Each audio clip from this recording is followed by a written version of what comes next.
Magandang hapon, update na muna tayo sa lagay na ating panahon ngayong araw ng Lunes, August 12, 2024. Yung minomonitor nga nating low pressure area kahapon ay kaninang alas 10 na umaga, lumabas na ating Philippine Area of Responsibility at pagdating na alas 8 na umaga ay nagdevelop na at naging isang tropical depression.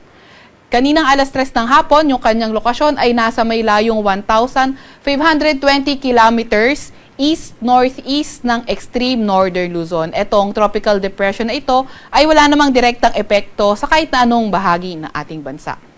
Currently naman, ang southwest monsoon o habagat patuloy pa rin yung epekto sa may Luzon pati na rin sa may kanlurang bahagi ng Visayas area. Kaya asahan nga natin na magiging maulan pa rin Ilocos Region, sa may Batanes and Babuyan Islands, pati na rin sa may Zambales. Kaya yung ating mga kababayan, lalo na yung mga inuulan ng mga nakaraang araw pa, ay pinag-iingat natin sa mga banta ng pagbaha o pagguho ng lupa. Yung ating mga kasamahan sa Regional Services Division, patuloy ang paglabas ng mga thunderstorm advisory, heavy rainfall warning o hindi kaya rainfall advisory kung kinakailangan. Para naman sa lagay ng ating panahon bukas, asahan natin western section pa nga rin ng northern at western section din ng Central Luzon, posible pa rin maging maulan dahil yan sa southwest monsoon o habagat. Para naman sa nalalabing bahagi or sa Metro Manila and the rest of Luzon area, partly cloudy to cloudy skies with chances of localized thunderstorms. Although mas mataas yung tsansa ng mga thunderstorm western section ng Luzon area. Agwat ng temperatura for tomorrow, Metro Manila at Lawag 25 to 32 degrees Celsius. Sa may Baguio naman ay 17 to 22 degrees Celsius at 25 to 35 degrees Celsius sa may Tugigaraw. 26 to 32 degrees Celsius sa may Legazpi at 23 to 30 degrees Celsius naman sa may Tagaytay. Sa may Puerto Princesa ay 24 to 33 degrees Celsius at 25 to 33 degrees Celsius sa may Kalayaan Island. So for tomorrow, asahan naman natin Visayas at Mindanao area, fair weather conditions pa nga rin tayo, pero may mga tsansa pa nga ng mga localized thunderstorms, lalo na tuwing hapon at gabi.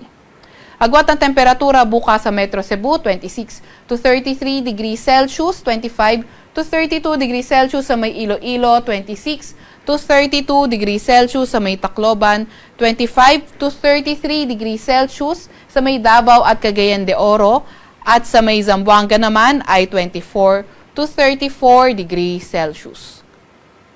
Wala pa rin tayong nakataas na gale warning sa kahit na anong baybayin ng ating bansa. Para naman sa 3-day weather outlook ng mga pangunahing syudad natin, may kita nga natin Metro Manila, Baguio City at Legazpi City, patuloy yung fair weather conditions, may mga tsansa ng mga localized thunderstorms. Although western section pa nga rin ng Luzon area, particularly western section ng Northern at Central Luzon, posibleng maging maulan sa mga susunod na araw dahil pa nga rin sa epekto ng southwest monsoon o habagat. Sa Metro Manila, pinakamataas na temperatura abot ng 33 degrees Celsius, 17 to 23 degrees Celsius sa may Baguio at 25 to 33 degrees Celsius sa may Legazpi.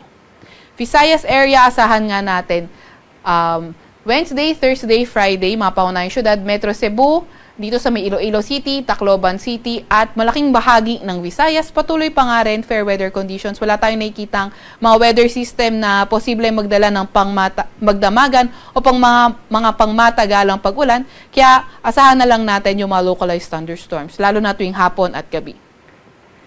Metro Cebu, 25 to 33 degrees Celsius, agwat ng temperatura, 24 to 33 degrees Celsius sa may Iloilo City at 25 to 32 degrees Celsius sa may Tacloban.